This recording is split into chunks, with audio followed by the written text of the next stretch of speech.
just barely touch on this initial part today. If I need, I'll do the examples with you probably after our lab. But my goal is for everyone to have a small portion of food to burn. Who has a small portion of food to burn? It's approximately 6 of you. Yeah, and I brought extra snacks for this very reason, like Cheetos and corn chips. But in order for us to understand what's going on, I know I need to do another example with our heat of phase change examples as well. So this is going on your thermochemical equations foldable section. This does relate to how we graphed those reaction coordinates, which was section 4 of your web quest, which who's turning their web quest in? Okay, it is a known fact now. Web quest should go in the box today. You guys don't get up right now, please. I had a couple of you guys who had some issues with some of the functionality of those links, so thank you for addressing those as you could. So whenever I'm looking at these reaction coordinates, what were the axes called? What were they labeled? Potential energy. These were like potential energy over time, and they looked like this. Okay, so which of these is an endothermic curve?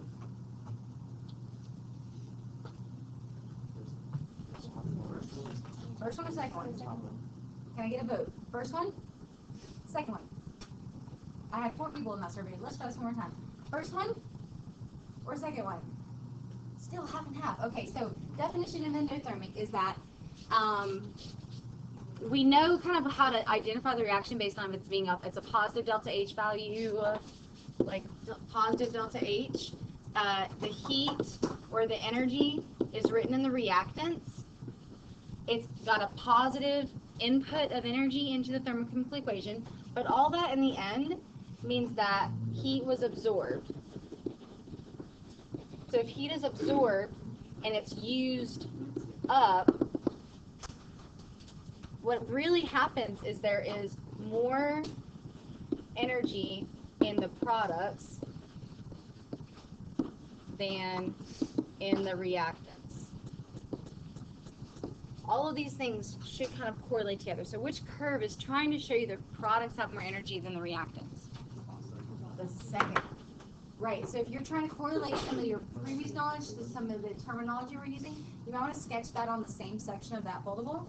And as a reminder, you had the opportunity to write out in your web quest the difference in energy between the reactants and the products. And you wrote it literally from the bottom of the reactants to the top, or to where the products ended, so about from here to here. Do you remember labeling that as delta H? Yes? Do you see that that delta H is going up? So as you can go from reactants to the products, you're kind of like a positive slope, positive incline. That is a positive value for delta H. So that's why that's an endothermic process, because energy is being added to the whole reaction for the products to be at a higher energy overall. Okay, so how does that look in a thermochemical equation? You can have 2 examples here. I'll give you a simplistic one, that's just generic letters. So A plus B plus heat yields C plus D. Something as simple as that. And what you can see is heat is listed here as literally heat. Instead of writing heat, I could also write the units for heat, which is what? Joules. So I could call that, instead of heat, actually I could call it 50 kilojoules there, for example, to indicate that that much energy is being added to the reaction. That 50 kilojoules is actually what this delta H right here is referring to. I could call this 50 kilojoules, and that would be correlating these 2 reactions. So according to my reaction, A plus B yields C plus D, what are A and B? The A and B are the reactants, right? So that would be over here, A plus B, and then we'd have our little activated complex, and then we'd form C and D. So that's probably what you did in your web quest, but now you're starting to see how they're correlating to a reaction standpoint versus a graphical standpoint. All right, so exothermic, you have a negative delta H value. The heat or the energy is written in the products. And what is that supposed to be trying to indicate to you if the heat or the energy is written in the products? It's being given off, it's being released, it's exiting. There's many ways to say that. So this basically means heat is given off. It's being released. All right, so compare the reactants and products to me with that kind of terminology, like I did up here. I said more energy in the products than the reactants. You say more energy in the reactants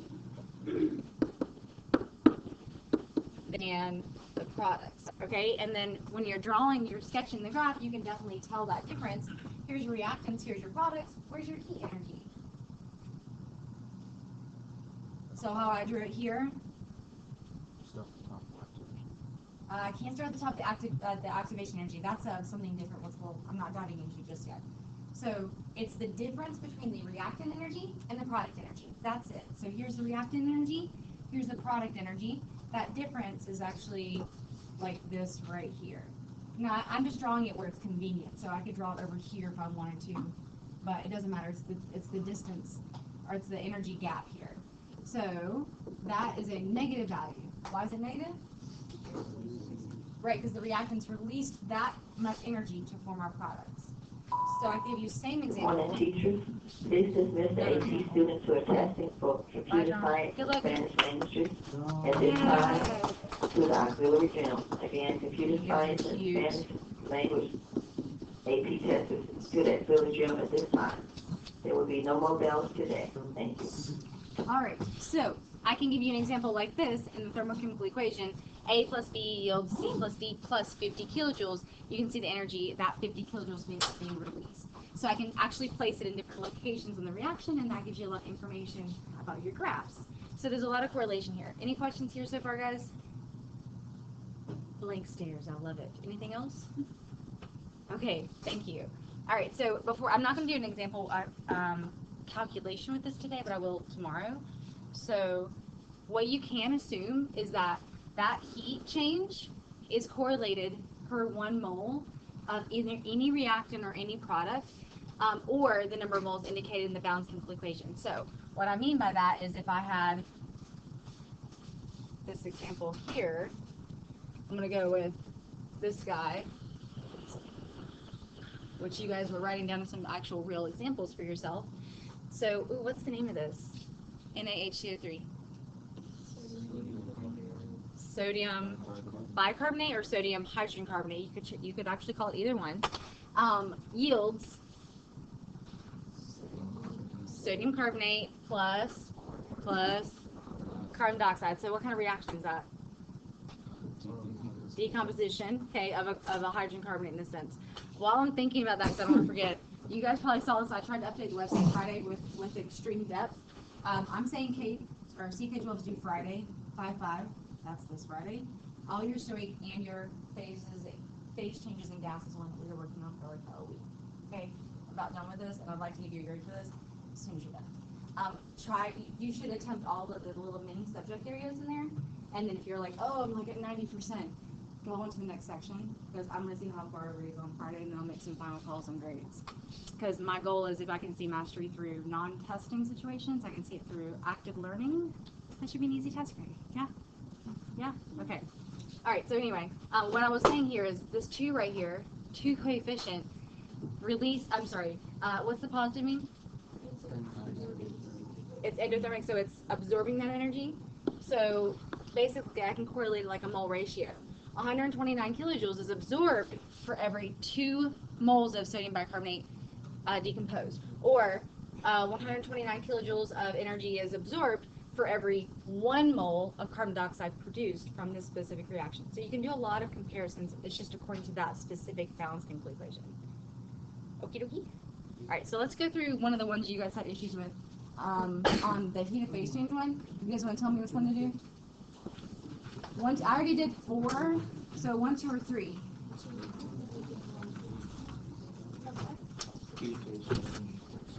The heat, I did 1, didn't I?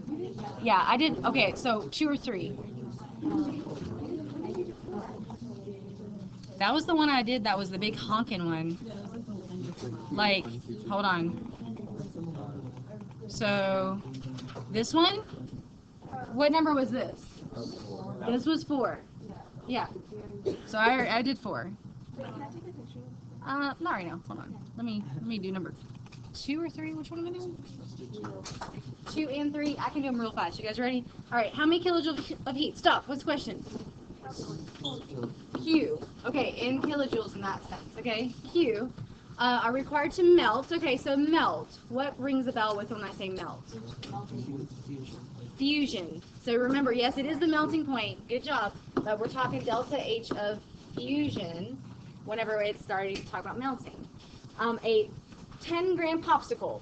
Okay, which says it's mostly water. So we're probably just thinking water, right? Popsicle water. So it's mostly water. It's probably good for you, right? It's got a lot of sugar. At 0 degrees Celsius and 101.3 kilopascals. What did I tell you that information meant? We know what the fusion is. It's like this information. Oops, sorry. This is an and sign? Okay. What did I say this meant? It means nothing. Okay. Essentially, in the end, it means nothing. But this is just like, hey, I'm melting at my normal atmospheric pressure and my normal temperature. You're like, good job, popsicle. That's what you're supposed to do, right? Okay.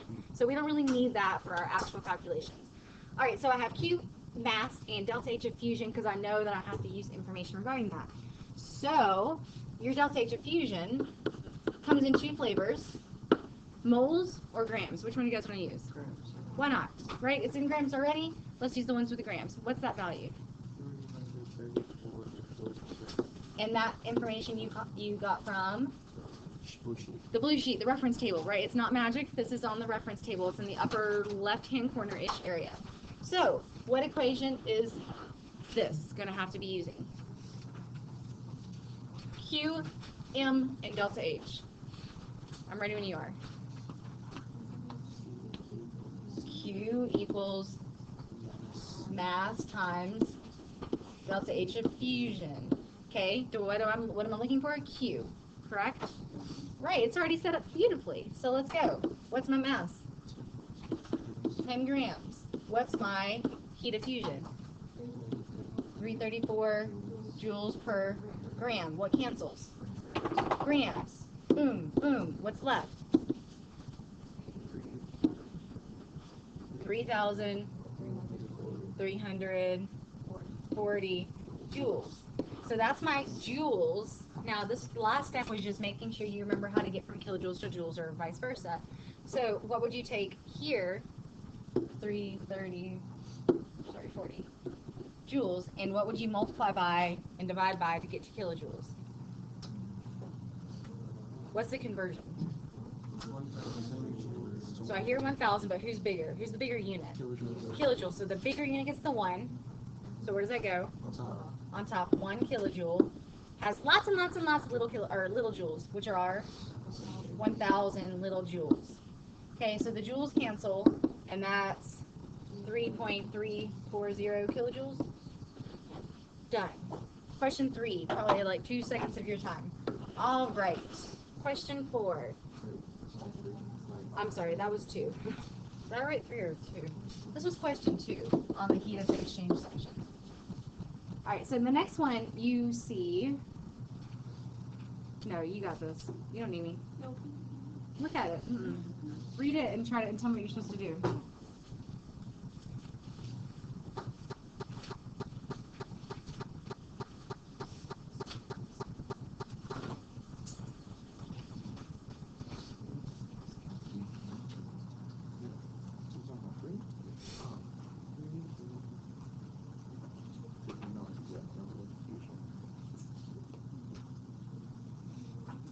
What are you solving for? Mass. What do you have? You have delta H and you have joules or kilojoules. You have heat.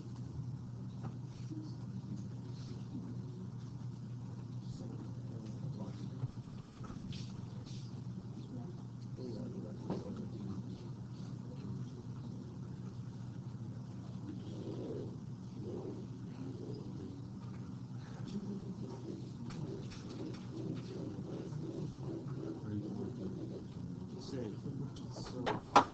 you're solving for mass.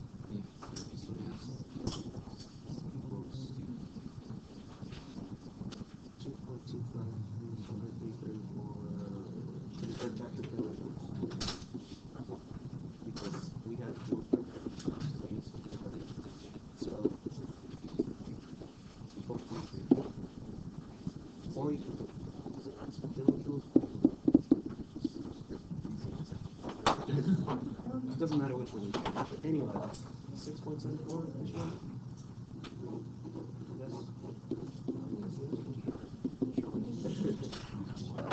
Is this how you set it up?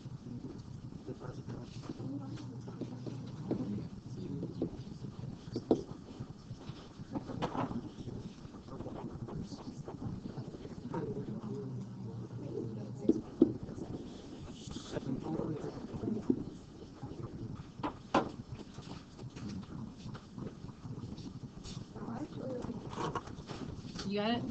Yeah. One equation, right? Q equals mass times delta H diffusion, same equation as this up here. But what do you have to do with Q first? Get it to a usable unit like joules, because your fusion happens to be in joules. There is another one, but that's the one that's on your reference table, so why not try to start getting used to using that? You can solve for mass. All right, so before I move on there, I was going to let you guys check these for 1 through 4. And for the ones that I have here, some of these I already did. So go ahead and check right now in the room you've tried lab. I think I have enough cans. If you have a can, raise it high. Thanks for being a trooper. You guys are awesome.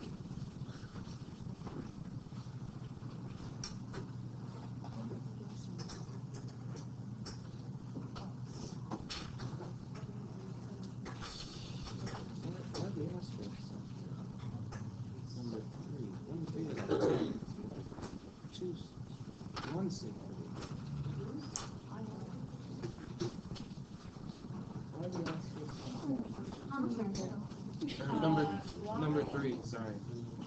Remember why is it not? I got 10. Yeah. Oh, I think that's probably why. I published my specific data. Usually I just because I can make sure, because like obviously surrounding with things gives you a big difference. Okay. Yes. All right, get out a piece of paper and call it Energy of Food Lab. Energy of Food Lab. And I'm going to have you guys take a second to read while you're up here, while I go and grab the copies I just left with the copy machine.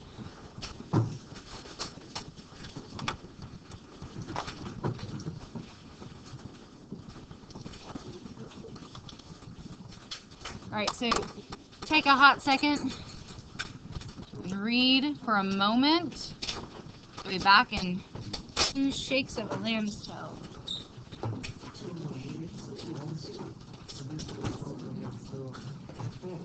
Oh.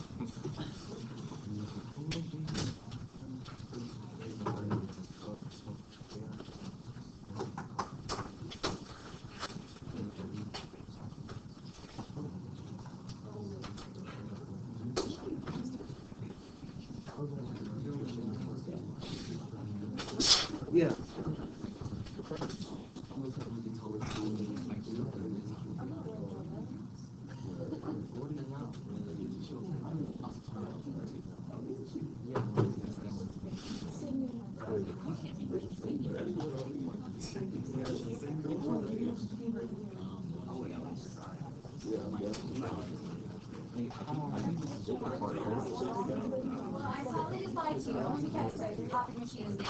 So here we go. Ready? Probably I have it already posted on my website because I wanted to try to get you guys a chance to look at this before. But in reference to what you're doing, you can read the background when you get back there if you haven't already. Notice that you're doing a simple calculation with Q equals MCAT. Also, remember, do you remember this? 1 calorie is equal to 4.18 joules? Okay, that's kind of like a given piece of information that's understood that you're now assuming that within most contexts. So the purpose of your lab is to figure out how much energy is in different foods.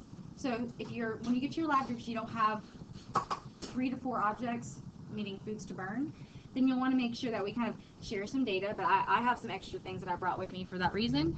Is anybody allergic to peanuts? Almonds? Tortilla chips? Okay, so is it like severe? We'll talk. All right, so I have a couple people I might need to isolate.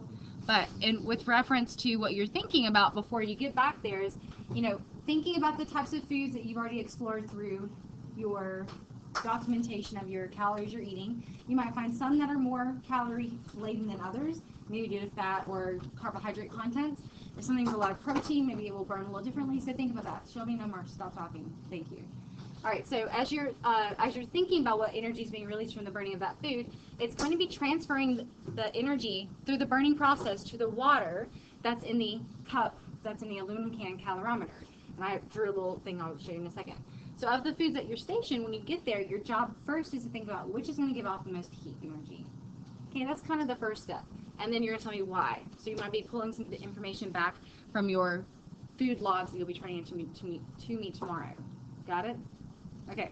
So materials are pretty simple.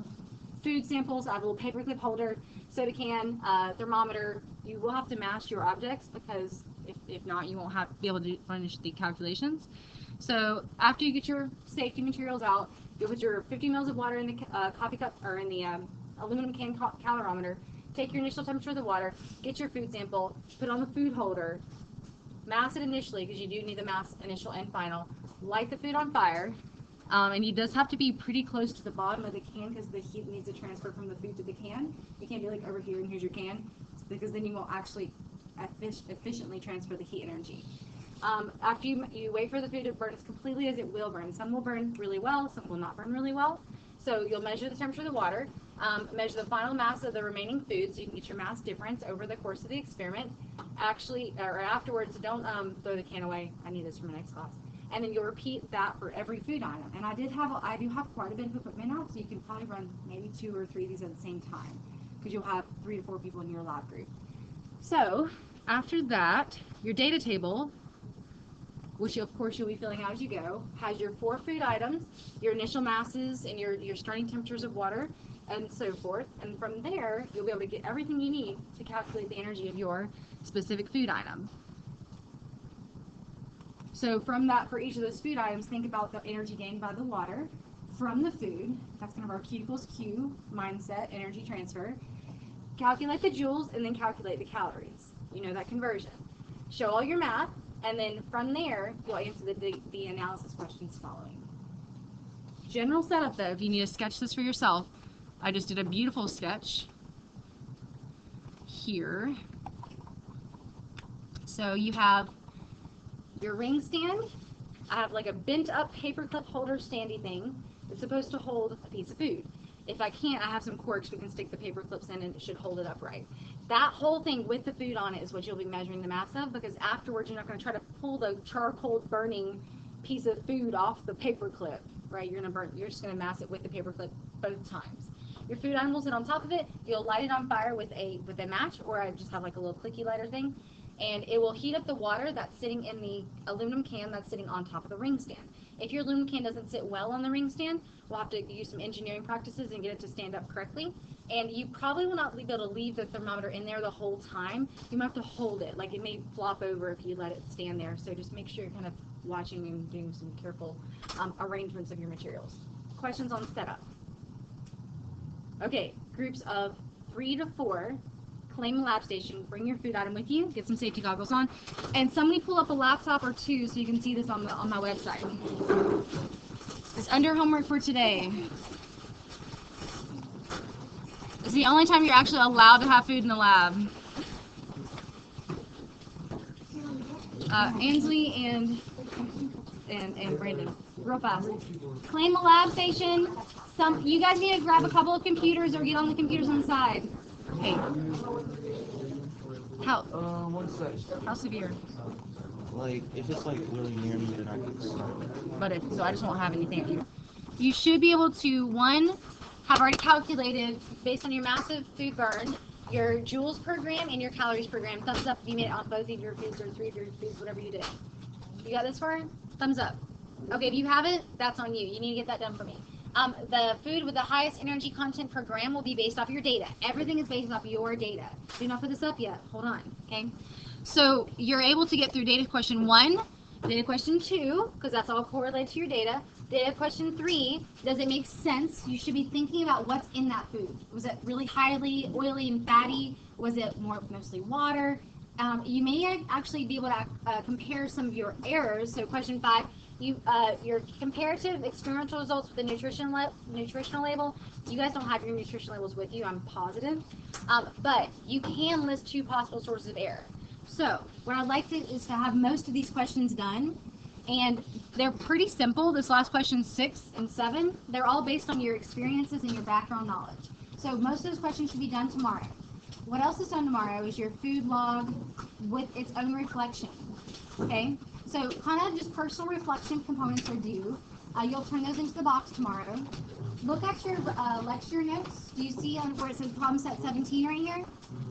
I'm saying half, but I really want you guys to get a good, healthy start on that. So tomorrow I can actually answer questions for you.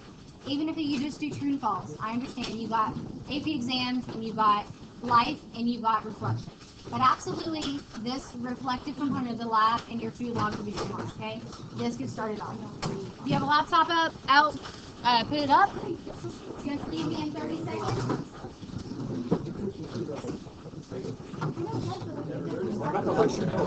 I will be here after school for a little while if you need me.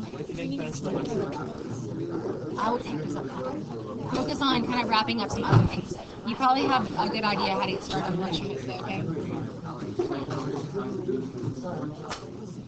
I'm watching the clock time on the. Oh. Wait, Miss Emma, say you over here.